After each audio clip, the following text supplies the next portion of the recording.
Smart shop പ്രോയിൽ item create ചെയ്യുന്നത് എങ്ങനെയാണെന്ന് വെച്ചാൽ കൺട്രോൾ അടിക്കാം, അതാണ് ഷോർട്ട് കട്ട് കീ. പിന്നെ അല്ലെങ്കിൽ മാസ്റ്ററിൽ പോയിട്ട് ഐറ്റം ഓർ പ്രൊഡക്റ്റ് ഉണ്ട്, അതെടുക്കാം. ഇല്ലെങ്കിൽ പറഞ്ഞ പോലെ തന്നെ നമ്മളെ മെനു ബാർ സോഫ്റ്റ്വെയറിലും മുകളിലുള്ള മെനുവിൻ്റെ തൊട്ട താഴായിട്ടുള്ള ഐക്കൺസിൽ ബാർകോഡിൻ്റെ ചിഹ്നമുണ്ട്, അതിൽ ക്ലിക്ക് ചെയ്തിട്ടും നമുക്ക് ഐറ്റം പ്രൊഡക്റ്റ് ക്രിയേറ്റ് ചെയ്യുന്നതോ എഡിറ്റ് ചെയ്യുന്ന ഓപ്ഷൻസ് നമുക്ക് സെലക്ട് ചെയ്തെടുക്കാൻ പറ്റും. ഐറ്റം ക്രിയേറ്റ് ചെയ്യുമ്പോൾ ഫസ്റ്റ് കൊടുക്കേണ്ടതാണ് നെയിം. ഈ ബേസിക് ഇൻഫോ എന്ന് പറഞ്ഞ ടാബിൽ നെയിം ഫസ്റ്റ് നമ്മൾ കൊടുക്കണം. തൊട്ട താഴെ ഡിസ്ക്രിപ്ഷൻ ഉണ്ടാവും, അത് അങ്ങോട്ട് തന്നെ നിർബന്ധമില്ല. മെയിനായിട്ട് കൊടുക്കേണ്ടത് നെയിം എന്നുള്ളിടത്താണ് പേര് കൊടുക്കേണ്ടത്. പിന്നെ കഴിഞ്ഞാൽ നമുക്ക് ഗ്രൂപ്പ് ഉണ്ട്, കാറ്റഗറി ഉണ്ട്. അപ്പോൾ ഈ ഗ്രൂപ്പിൽ ഗ്രൂപ്പോട് ഉദ്ദേശിക്കുന്നത് എന്താ വെച്ചാൽ നമുക്ക് സബ് കാറ്റഗറിയാണ് ഉദ്ദേശിക്കുന്നത്. ഇപ്പോൾ ഒരു മെയിൻ കാറ്റഗറി ഉണ്ടെങ്കിൽ അതിൻ്റെ അണ്ടറിൽ പിന്നെ സബ് കാറ്റഗറികളായിട്ട് കൊണ്ടെങ്കിൽ അതാണ് സബ് കാറ്റഗറി ഉദ്ദേശിക്കുന്നത്. ഈ ഗ്രൂപ്പോട് ഉദ്ദേശിക്കുന്നത് സബ് കാറ്റഗറിയാണ്. അപ്പോൾ നമുക്ക് ഈ ഗ്രൂപ്പ് കൊടുക്കുമ്പോൾ തന്നെ അതിൻ്റെ ടാക്സ് പെർസെൻറ്റേജ്, ആ ഗ്രൂപ്പ് ഓഫ് ഐറ്റംസിനൊക്കെ ടാക്സ് പെർസെൻറ്റേജ് എത്ര എന്നുള്ളത് നമുക്ക് കൊടുക്കാം. അപ്പോൾ ഓട്ടോമാറ്റിക്കലി നമ്മൾ ഒരു ഐറ്റം ക്രിയേറ്റ് ചെയ്യുമ്പോൾ ഗ്രൂപ്പിൽ ആ ഗ്രൂപ്പ് സെലക്ട് ചെയ്ത് കഴിഞ്ഞാൽ ഓട്ടോമാറ്റിക്കലി ആ ഐറ്റത്തിന് ടാക്സ് പെർസെൻറ്റേജ് നമ്മൾ പ്രൈസ് സെക്ഷനിൽ ടാബ് ഉണ്ടല്ലോ അതിൽ പോകുമ്പോൾ ഓട്ടോമാറ്റിക്കലി നമുക്ക് അവിടെ ടാക്സ് പെർസെൻറ്റേജ് വന്നതായിട്ട് നമുക്ക് കാണാൻ പറ്റും. പിന്നെ നമുക്കവിടെ മാറ്റാം. ഇൻ കേസ് ഇപ്പോൾ ഫോർ എക്സാമ്പിൾ നമ്മളൊരു 18% ടാക്സ് കൊടുത്ത് നോക്കുമ്പോൾ ഐറ്റത്തിന് 18 ഇൻ കേസ് വേറെ പെർസെൻറ്റേജ് ആണെന്നുണ്ടെങ്കിൽ നമുക്ക് എന്ത് ചെയ്യാം, പ്രൈസ് സെക്ഷനിൽ പോയിട്ട് നമുക്ക് അവിടെ ടാക്സ് പെർസെൻറ്റേജ് മാറ്റി കൊടുക്കാൻ പറ്റും.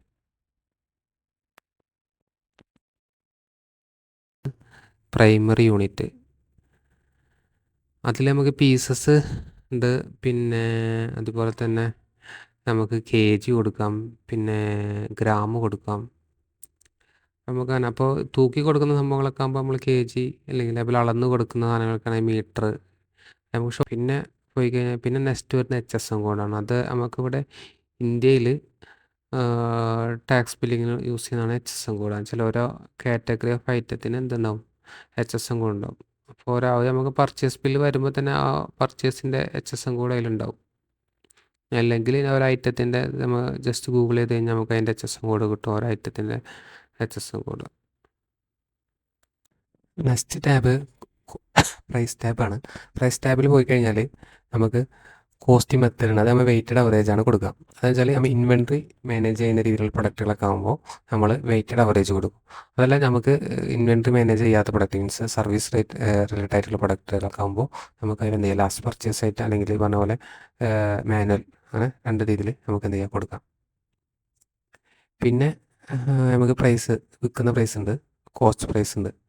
അപ്പോൾ കോസ്റ്റ് പ്രൈസിന് ഉദ്ദേശിക്കുമ്പോൾ പർച്ചേസ് ചെയ്ത വാല്യൂ ആണ് കോസ്റ്റ് പ്രൈസിന് ഉദ്ദേശിക്കുന്നത്. മറ്റേ റീറ്റെയിൽ നമ്മൾ വെക്കുന്ന റേറ്റ്, ആ റീറ്റെയിൽ നമ്മൾ വെക്കുന്ന റേറ്റ് പറഞ്ഞ പോലെ തന്നെ 4 പ്രൈസിങ് കൊടുക്കാനുള്ള ഓപ്ഷൻ ഉണ്ട്. റീറ്റെയിൽ പ്രൈസ് ഒന്ന് കൊടുക്കാം, പിന്നെ അതുപോലെ തന്നെ warehouse price, MRP, wholesale price, അങ്ങനെ 4 പ്രൈസിങ് കൊടുക്കാനുള്ള ഓപ്ഷൻ ഉണ്ട്. അപ്പോൾ 4 ടൈപ്പ് ഓഫ് കസ്റ്റമർ, ഒരേ ബിസിനസ്സിൽ തന്നെ 4 ടൈപ്പ് ഓഫ് കസ്റ്റമർ ഉണ്ടാവും. ഹോൾസെയിലായിട്ട് കൊടുക്കുന്ന കസ്റ്റമർ ഉണ്ടാവും, റീറ്റെയിലായി കൊടുക്കുന്ന കസ്റ്റമർ ഉണ്ടാവും, പിന്നെ അതുപോലെ തന്നെ നമുക്ക് ഹോൾസെയിൽ, അങ്ങനെ MRP, അങ്ങനെയൊക്കെ റേറ്റ്. പിന്നെ നെക്സ്റ്റ് പോയി കഴിഞ്ഞാൽ നമുക്ക് അതിൽ ടാക്സ് പ്ലസ് അത് ഓട്ടോമാറ്റിക് നമുക്ക് അവിടെ ഗ്രൂപ്പ് സെലക്ട് ചെയ്യുമ്പോൾ തന്നെ വരുന്നുണ്ട്. അപ്പോൾ അവിടെ നമുക്ക് ടാക്സ് ഇനി മാറ്റണമെങ്കിൽ മാറ്റി കൊടുക്കാം.